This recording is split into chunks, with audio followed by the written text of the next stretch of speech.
বর্তমানে ইন্টারনেট ও মোবাইলের যুগে মাঝে মাঝে কিশোর কিশোরীরা বিভিন্ন সমস্যায় পড়ে। সাইবার ক্রাইম থেকে শুরু করে বয়ঃসন্ধিকালীন নানান সমস্যায় তারা বিপদের সম্মুখীন হয়।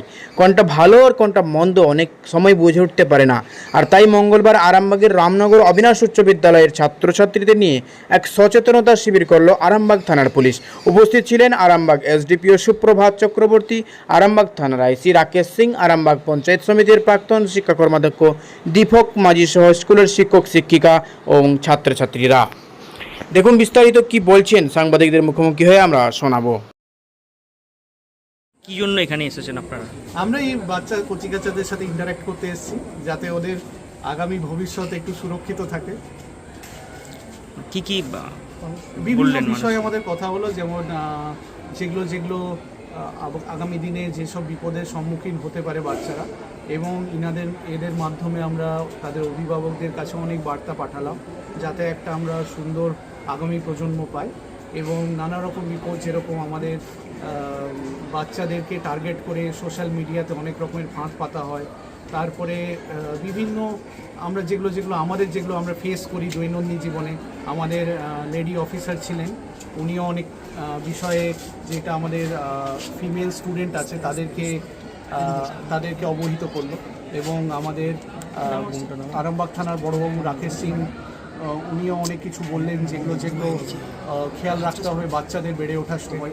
খেলাধুলোর কথা বললাম বেশি করে, এবং সিনিয়রদের যারা আছে যেমন স্যার ম্যাডাম, বাবা মার সাথে শেয়ার করার কথা বলা হলো, এইসব কথা।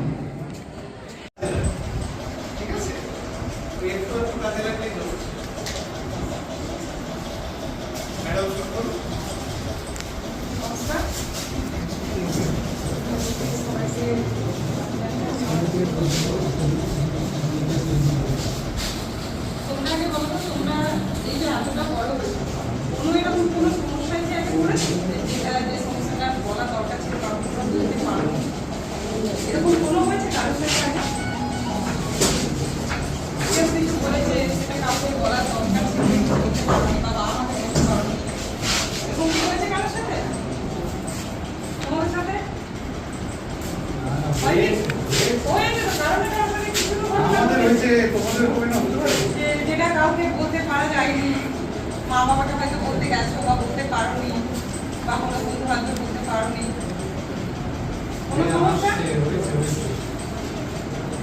হয়েছে? কারো মেয়েদের হয়েছে? আচ্ছা, হয়েছে, এটা আমাদের তো হয়েছে, আমাদের ছোটবেলায় হয়েছে। বলতে পারিনি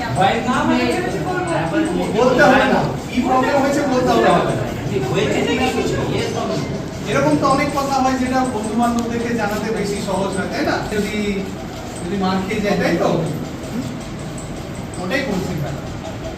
সবার আগে কেউ যদি কোনো সমস্যায় পড়ে, যে কোনো, সেটা ছোট হোক বা বড় হোক, সবার আগে সেটা শেয়ার করো। তোমাদের মধ্যে যদি কারোর কোনো সমস্যা হয়, যদি তোমরা সেটা কারোর সাথে শেয়ার না করো, তোমরা বুঝতে পারবে না যে সেখান থেকে তোমরা খুব বেশি। কারণ আমার সাথে যদি কোনো একটা ঘটনা ঘটলো, আমি ভাবলাম যে ঘটনাটা ঘটে গেছে, এবার আমার কি হবে, আমি তা বুঝতে পারবো না সেখান থেকে বেরোনোর রাস্তা কি। কিন্তু ওটা যদি আমি আমার থেকে বড় যে বুঝতে পারি, তাদের সাথে শেয়ার করে, সেটা টিচার হোক বা আমরা থানার আধিকারিক, আমরা বা বাবা মা হোক, কাকা কাকিমা, যে কোনো, যেটাকে তুমি বললে তুমি মনে করবে যে না এটাকে বলার ঠিকঠাক আছে, আমি এখান থেকে উপযুক্ত সেটা আমরা নিতে পারবো। সেটা সবার আগে ধরো তোমরা ফেসবুকে চালাও, আর টুইটার চালাও, হোয়াটসঅ্যাপ চালাও, যা কোনো একটা কারোর সাথে বন্ধুত্ব হয়ে যাওয়ার পর কোনো একটা দেখলে যে সে যে কথাগুলো বলছে সেগুলো বলাটা উচিত নয়, বা আমি এটা বলতে চাইছি আমার হয়ে গেল, সেটা সবার আগে শেয়ার না করতে পারলে টিচারদের কাছে এসে বলো স্যার এটা হয়ে গেছে, তাহলে আমি কি।